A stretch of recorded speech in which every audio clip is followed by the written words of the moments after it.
Hi, I'm Kristen, and I'm a pregnancy coach who works with women all over the world. I help you go from overwhelmed and anxious to enjoying your pregnancy, preparing for a sacred natural birth, and giving your baby the beautiful beginning that you're dreaming of. Today, I want to talk about one of the biggest myths out there about natural birth, and that myth is the only thing that matters is that you have a healthy baby. Now, you may hear this even during pregnancy, especially if you're making choices about your pregnancy or birth that somebody doesn't agree with or perceives as creating risk for you and your baby. Well, what really matters is having a healthy baby. And you may also hear this from moms who have had some sort of intervention or who just chose to have interventions, because they'll tell you, well, all that matters is having a healthy baby.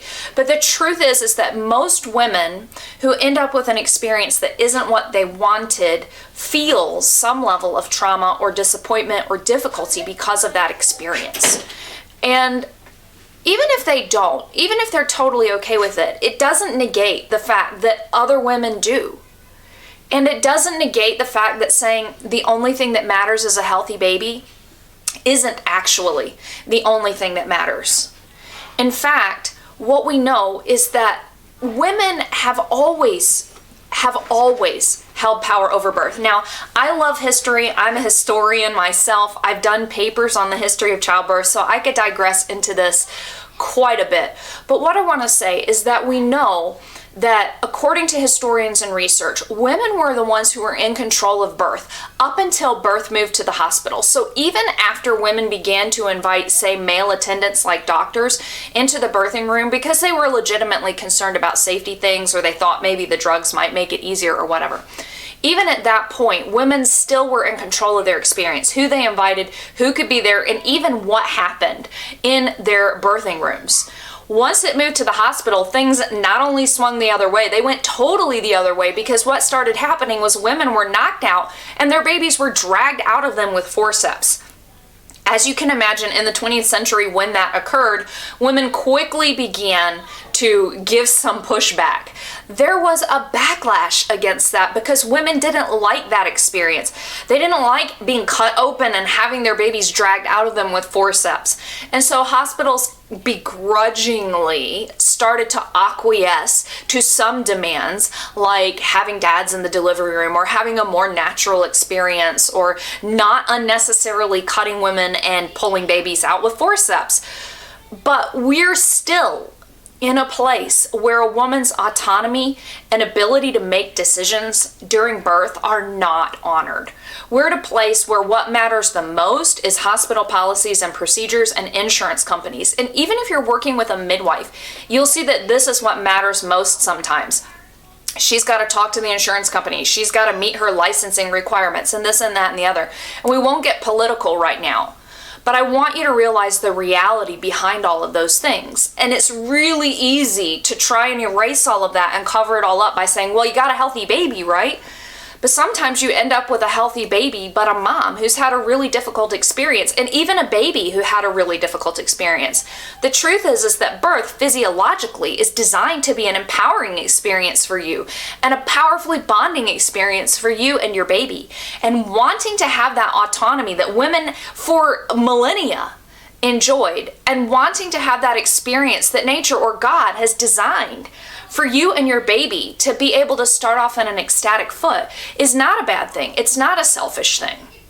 Again, you may have people imply that you're being selfish, or, oh, what matters is a healthy baby, is what they're going to say when they think that you're doing something dangerous or foolish. And we speak very condescendingly to pregnant women.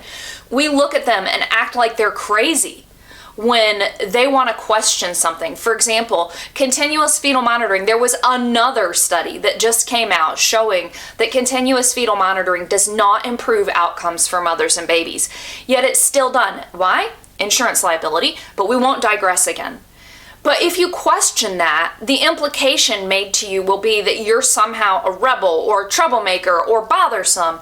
And why we do that makes no sense to me. And it shouldn't make any sense to you either, because it's nonsensical. All it is about policies and procedures and risk mitigation and that sort of thing. And I'm not talking about risk to you and your baby. I'm talking about legal risk to the hospital that's worried about being sued. What matters is your experience. And of course, you want to know that there's emergency care there if an emergency comes up. What women want is they want to know that they're being respected, that they're being treated with dignity, and that decisions that are made collaboratively, even if they need to be made quickly because an emergency does come up. So I'm not telling you that you're going to have a wonderful and perfect experience just because that's what you want. But I am telling you, you can make it far more likely by understanding things like the physiology of birth and how to stay low risk and complication free during your pregnancy. But what I am telling you is that it's much more than just having a healthy baby.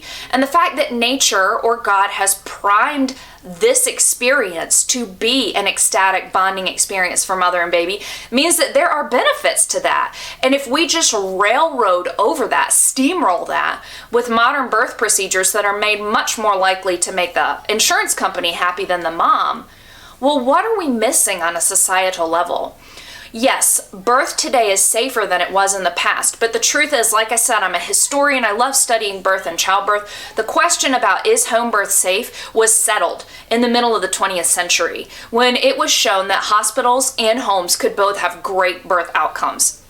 That is the biggest question being debated today, and it shouldn't be debated at all because we already know great outcomes can happen in both places when we're just looking at base statistics.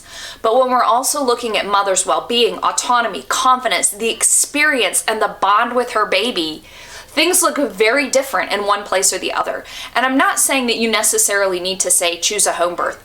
But what I am saying is that I want you to realize that wanting that good experience on top of a safe experience is 100% legitimate. Nature would not have designed this process to work on an ecstatic level if there wasn't a benefit to you and your baby. And I will even go so far as to say there's a benefit to you, your baby, your family, and your whole community, maybe even the world. Empowered, strong moms are a benefit to everyone. Like I said, I'm a pregnancy coach. If you feel like, Kristen, I hear what you're saying and that resonates with me, but you wonder, how do I put that into practice? I've got naysayers. I've got people implying I'm doing something dumb.